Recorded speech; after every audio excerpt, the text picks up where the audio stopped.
I want to take a quick look at what's going on in Brazil because I think this is the future someday soon of America. We have a former Brazilian president today was sentenced to over 9 years in prison for corruption, for money laundering, for bribe taking. He was found guilty today.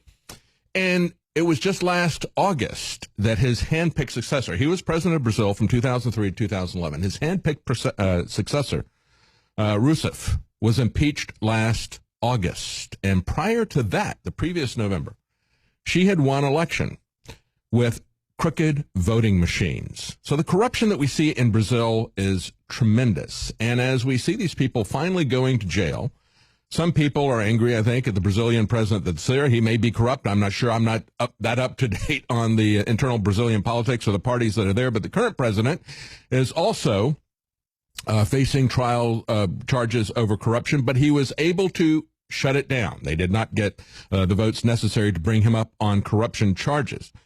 But going back to the lady who was impeached last August, Rousseff, when she was elected, she was very unpopular. She was a hardcore socialist. These corrupt parties, like our Democrats, are socialists. And she had tanked the economy. She was very unpopular. She was down 10 points in the polls.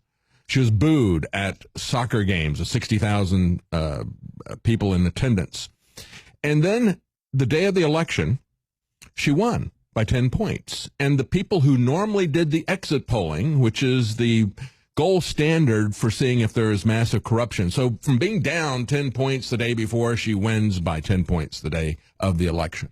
And there's no exit polling. There's one organization that does it, very similar to the United States here, where we have one polling organization. You notice that when they do exit polls in the United States, they never give you totals. They never come in and say, well, the actual vote total in this area for this candidate was this, and this is what the exit polls told us. No, they give us demographic cross-tabulation, so we can't see that information. It's hidden from us by the one organization that does it.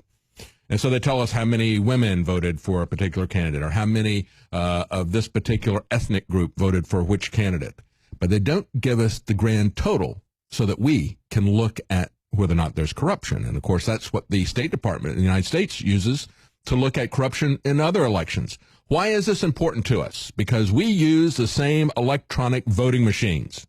In many cases, the electronic voting machines were created first in Venezuela by Hugo Chavez. Smartmatic began that way, and they've changed their names a number of times.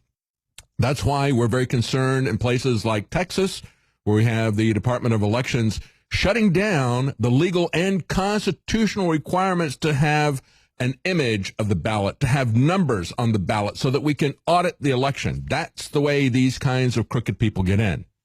And when we see what is happening there, the kind of blowback that is happening, again, this guy may be corrupt. I don't know. The current president, Michael Timmer, may be corrupt, or it may be blowback, as we would expect to see here in the United States if we ever have a Justice Department that gets serious about coming after these corrupt Democrats who have corrupted our law enforcement, the FBI, the NSA, and our intelligence agencies to use them as political operatives, to use them as Watergate burglars. That's what needs to be shut down. And if we do, we're going to have a war just like they're going on in Brazil right now to get rid of the corruption.